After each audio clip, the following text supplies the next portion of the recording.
Fort Worth, Texas, 1954.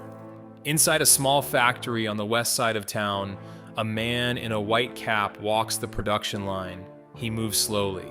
He picks up a golf club. He turns it over in his hands. He sets it down. He picks up another. These are the first clubs ever made with his name stamped into the steel. An entire production run. Months of work. Worth more than $100,000 at a time when a new house in Texas costs $8,000. He looks at the clubs for a long time, then he orders every single one of them destroyed. His investors are horrified. They beg him to reconsider, sell them at a discount, sell them overseas, sell them anywhere. He refuses. The clubs are not right. And nothing that is not right will ever leave this building with his name on it. You would think, watching that scene, that the greatest threat to the Ben Hogan Company was Ben Hogan himself, a perfectionist so extreme he nearly bankrupted his own business in its first year. But you would be wrong. The perfectionism was not the problem. The perfectionism was the product. It built the most respected name in golf equipment, a name tour professionals played without being paid to play it. A name that meant one thing everywhere in the world. This club was made exactly right. The men who destroyed that name never touched a grinding wheel. They never walked that factory floor. They worked in boardrooms, in New York, in Tokyo, in Massachusetts. Over 4 decades, they bought and sold this company 5 separate times. Every one of them promised to protect the legacy. Every one of them made it smaller. By the end, the factory would stand empty, the craftsman would be gone, and the proudest name in golf would belong to a clothing company stitched onto polo shirts hanging in discount stores. This is the story of a man who could not be broken and the company that could. And it begins with a 9-year-old boy in a small Texas town on the worst night of his life.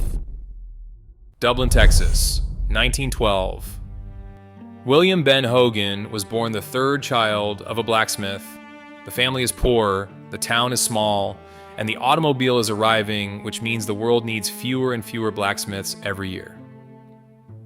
Chester Hogan struggles with money, with his health, with something darker that no one in that era has a name for. The family moves to Fort Worth looking for a fresh start. It does not come. In 1922, when Ben was 9 years old, his father took his own life. Some accounts say the boy was in the house when it happened. The Hogan family never spoke of it publicly. Ben carried it in silence for the rest of his life. The family is left with almost nothing. Ben sells newspapers at the train station, staying out past midnight to catch the late passengers. Then another boy tells him there is better money across town. A country club called Glen Garden pays 65 cents to any boy who can carry a bag of golf clubs for 18 holes. Ben Hogan is 11 years old. He has never seen a golf course. He walks 7 miles to get there. In that same caddy yard, in one of the strangest coincidences in the history of sport, there is another boy, his exact age, named Byron Nelson.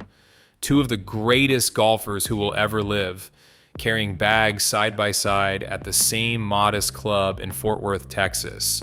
Nelson is a natural. Hogan is not. That is the part people forget. Ben Hogan was not born with a golf swing. He was small. He was left-handed, playing right-handed clubs. And he had a hook so violent he later said it nauseated him. He turned professional at 17, drove west to play the tour, and went broke. He tried again. He went broke again. At one point, he and Valerie were down to their last few dollars on the road, and thieves stole the tires off his car. Most men quit. Hogan practiced. He practiced until his hands bled, wrapped them, and kept practicing. He was the first professional golfer in history to treat practice itself as the job. And when people later asked him for the secret to the golf swing, he gave them 4 words that became scripture in this sport. He said, "You dig it out of the dirt, It took him more than 9 years as a professional to win his first tournament. He was 27. And once he learned how to win, he did not stop. He became the most feared player in the game. Quiet, cold, precise. The press called him the Hawk. The Scots would later call him the Wee Iceman.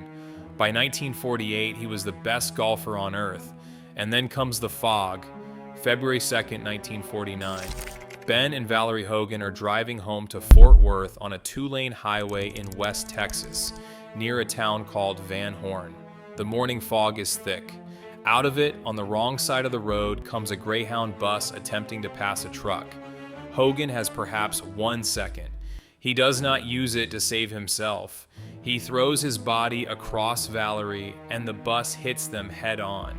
The steering column punches backward through the driver's seat, straight through the space where Ben Hogan had been sitting a heartbeat before. The act of shielding his wife saves both of their lives. But the toll is catastrophic. A fractured pelvis, a broken collarbone, a broken ankle, a chipped rib, and weeks later, in the hospital, blood clots form in his legs and move toward his heart. Surgeons operate for hours and tie off the main vein in each leg to stop the clots from killing him. He survives. But the doctors are blunt. He may never walk normally again. He will certainly never play championship golf. 16 months later, Ben Hogan stands on the final fairway of the United States Open at Merion outside Philadelphia. His legs are wrapped in bandages from ankle to hip.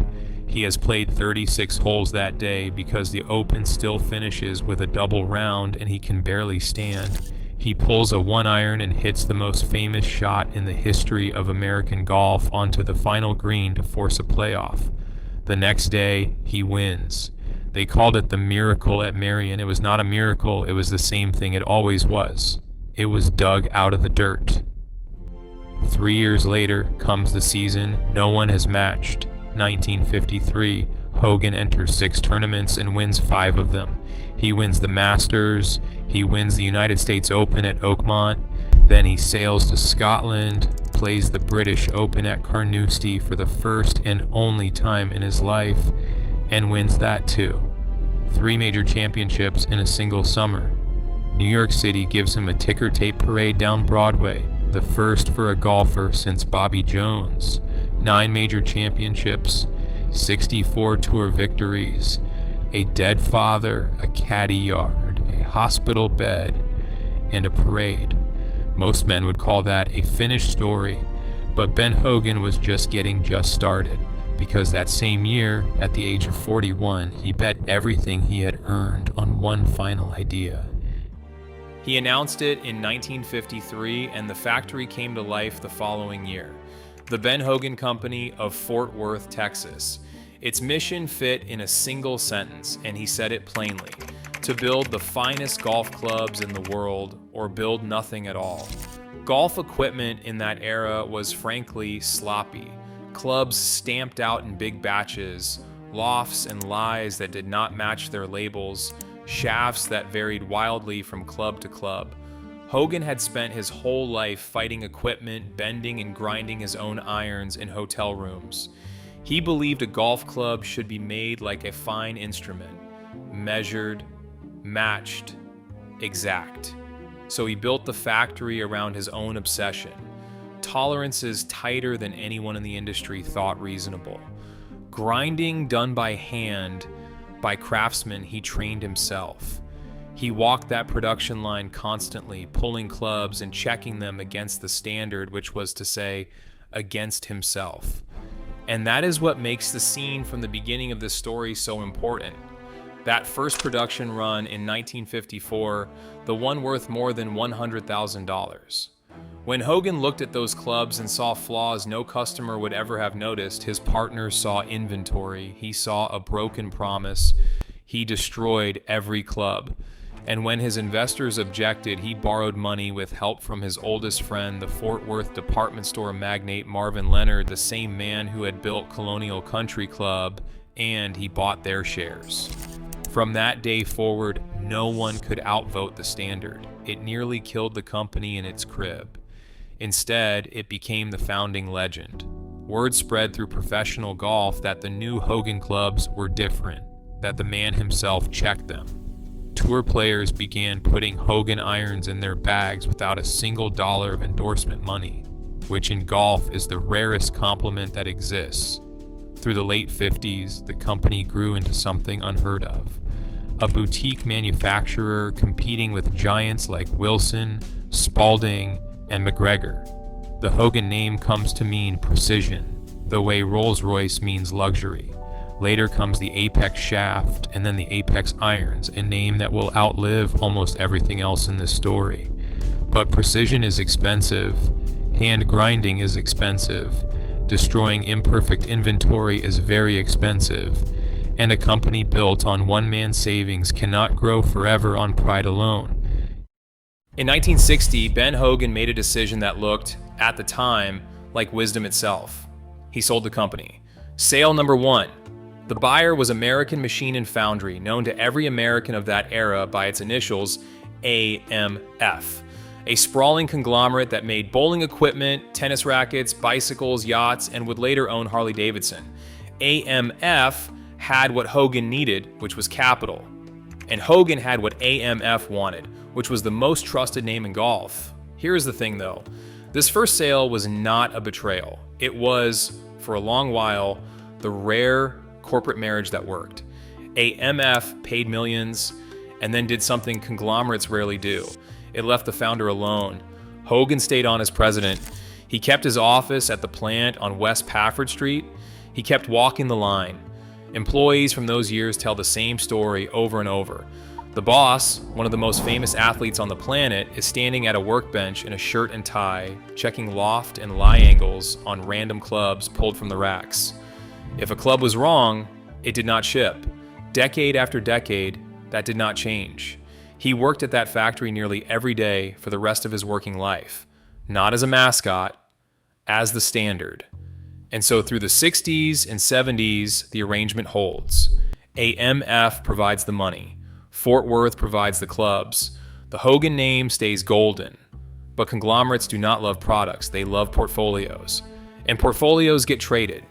By the early 80s, AMF had grown bloated and slow, a collection of unrelated businesses limping through a brutal economy. And in America in the 1980s, a wounded conglomerate attracts a very particular kind of predator. His name was Irwin Jacobs. The newspapers called him Irv the Liquidator. Jacobs was a corporate raider from Minneapolis, and in 1985, his company, Minstar, seized AMF in a hostile takeover. Jacobs had no interest in bowling pins, motorcycles, or golf clubs. He was interested in the arithmetic of the raid, which said that AMF was worth more dead than alive. He took the conglomerate apart and sold the pieces. For 3 years, the Ben Hogan Company sat in the liquidator's shop window. The company where the founder still checked the clubs by hand was now a line item waiting for a buyer. The buyer, when he came from the other side of the world, carrying more money than anyone in golf had ever seen. Sale number 2, 1988. The Ben Hogan Company was sold to Cosmo World, a Japanese company controlled by a businessman named Minoru Isutani, for roughly $53 million. To understand this sale, you have to understand the moment. Japan in the late 80s was in the grip of the greatest financial bubble of the 20th century. Japanese buyers are purchasing Rockefeller Center, Columbia Pictures, and Van Gogh paintings. Golf is at the very center of the frenzy. Memberships at Tokyo golf clubs are trading like stocks, some for millions of dollars apiece.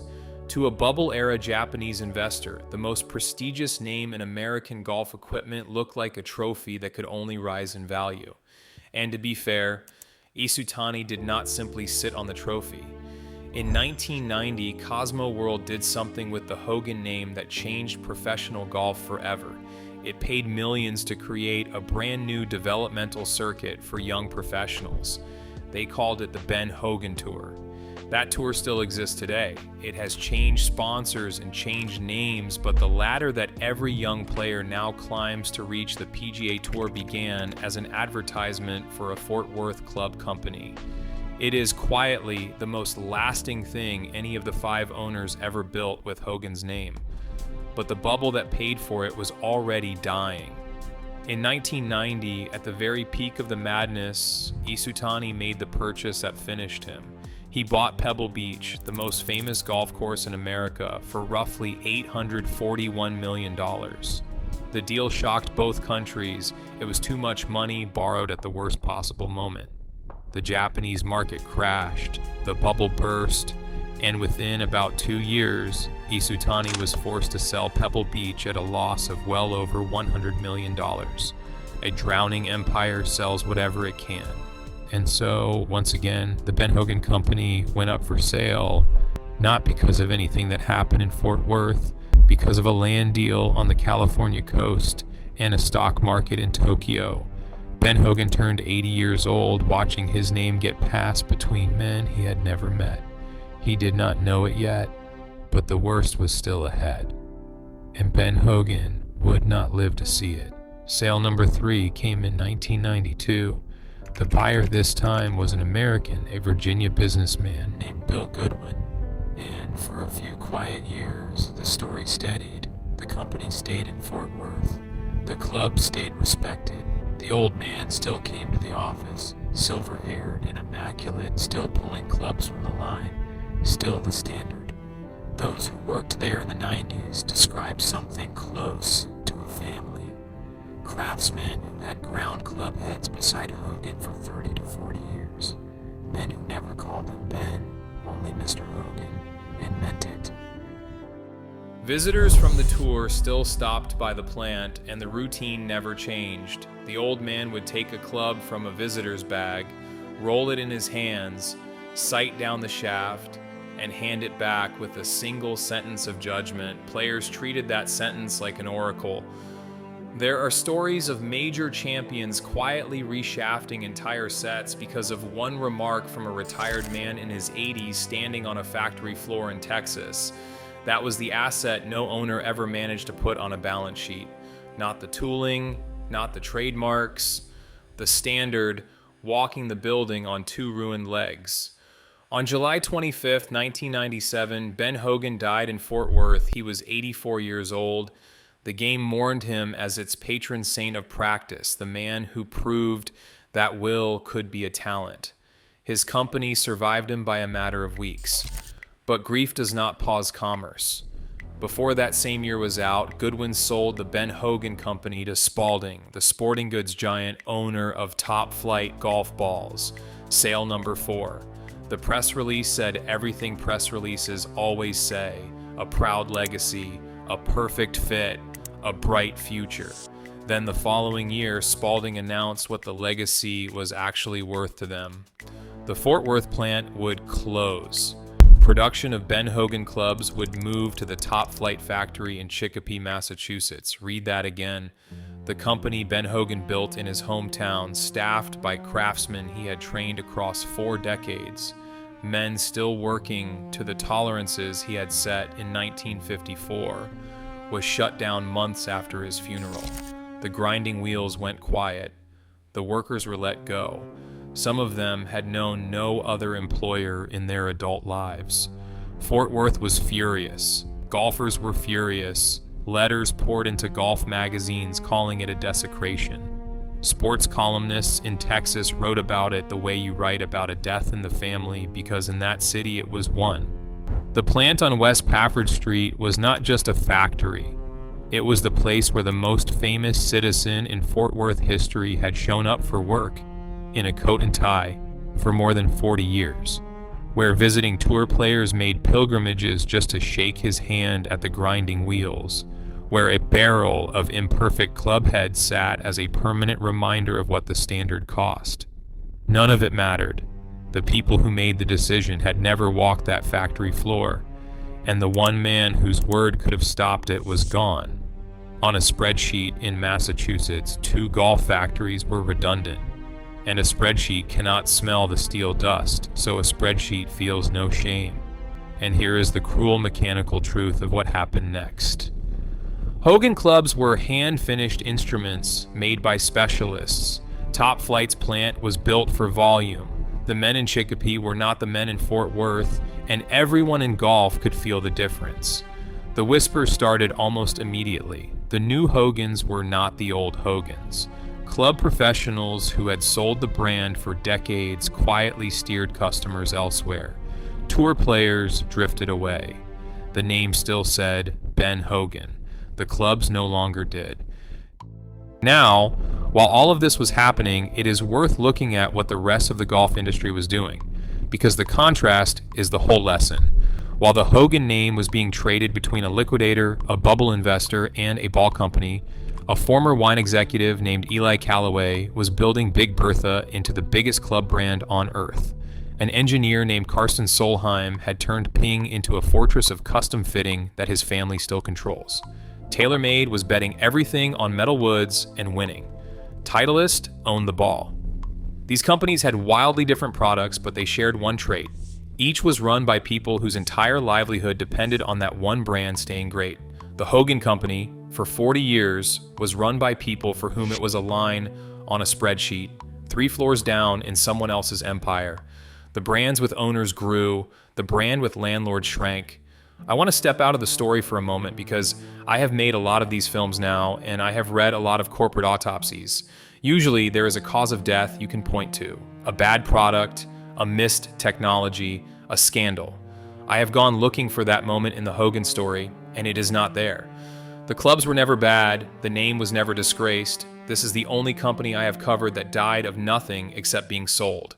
5 times, the men signing the papers assured the public that nothing would change. And 5 times, something did. By the early 2000s, the story stopped being about golf at all. Spalding itself was drowning. The company had been loaded with hundreds of millions of dollars of debt in a leveraged buyout years earlier, the kind of financial engineering where the buyer borrows the purchase price and hangs the loan around the neck of the thing it just bought. The interest payments ate everything. Money that should have gone into designing clubs went to bankers instead. The Hogan brand, starved of investment and stripped of its factory, limped through its final years as an afterthought inside a company that was itself an afterthought. And notice what has happened to our story by this point. Nobody in it plays golf anymore.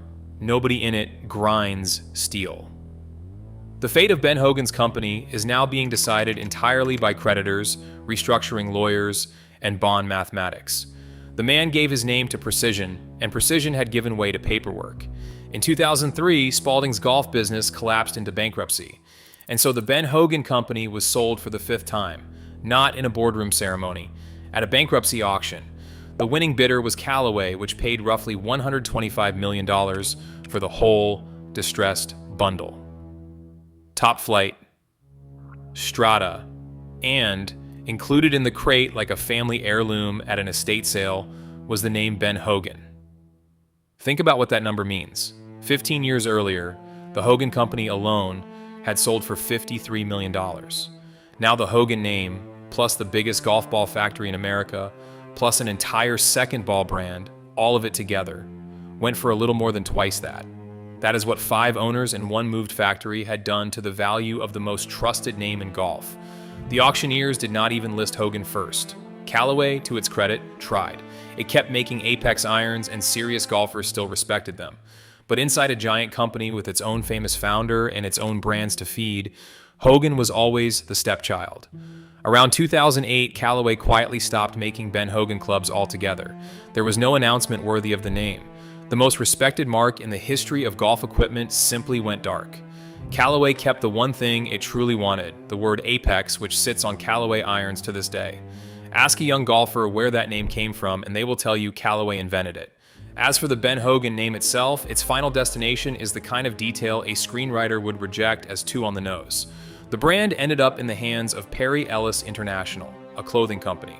The name of the man who destroyed $100,000 of golf clubs rather than let a flawed one chip became a label on budget polo shirts and pleated slacks hanging on racks in discount department stores. If you have watched this channel before, you already know the pattern.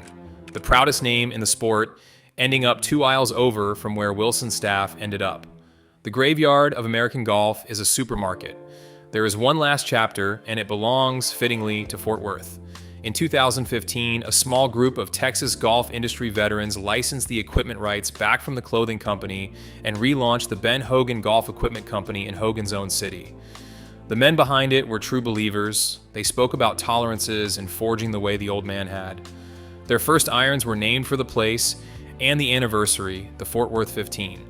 Golfers who tried them said the forging was true to the old creed. Reviewers were kind. Old Hogan loyalists, men in their 60s and 70s who still had Apex irons rusting in the garage, wrote emotional letters to the new company. For a moment, it felt like a homecoming. Reality was harder. The golf equipment business of the 21st century is a war between billion-dollar giants who spend more on a single advertising campaign than the new Hogan company was worth in total. The big brands own the pro shop walls, they own the tour vans, they own the television broadcasts. A startup selling precision at a fair price had no lane, no matter whose name was on the steel.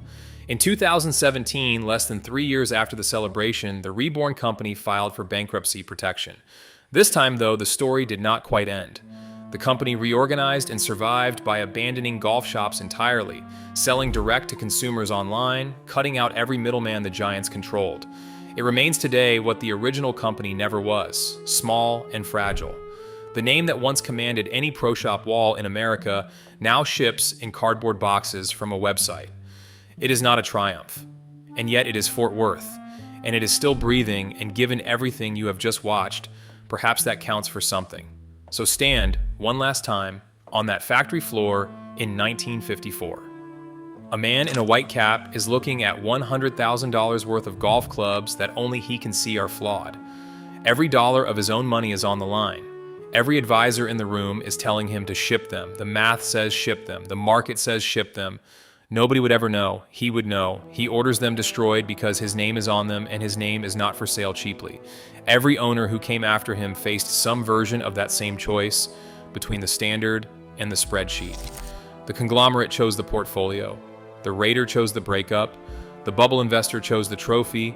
The ball company chose the cheaper factory. The last one chose the letters APEX and threw the rest away. 5 owners, 5 signatures, and not one of them ever stood at that workbench and understood what the man in the white cap was actually selling. It was never steel. It was a promise. The bus in the fog could not break him. The hospital could not break him. The caddied yard, the empty wallet, the worst night of a 9-year-old's life, none of it could break the man. They put him back together with bandages and stubbornness, and he walked out and won the United States Open on legs that were never supposed to carry him again. The company was easier. All it took was a signature. 5 of them. Ben Hogan said you dig it out of the dirt. For 50 years, other men sold it off in pieces until there was nothing left to sell. And somewhere in Fort Worth tonight, in a garage that has not been cleaned out in decades, there is a set of Apex irons with his name on the back, ground by hands he trained, still exactly right. That is the inventory that never went bankrupt.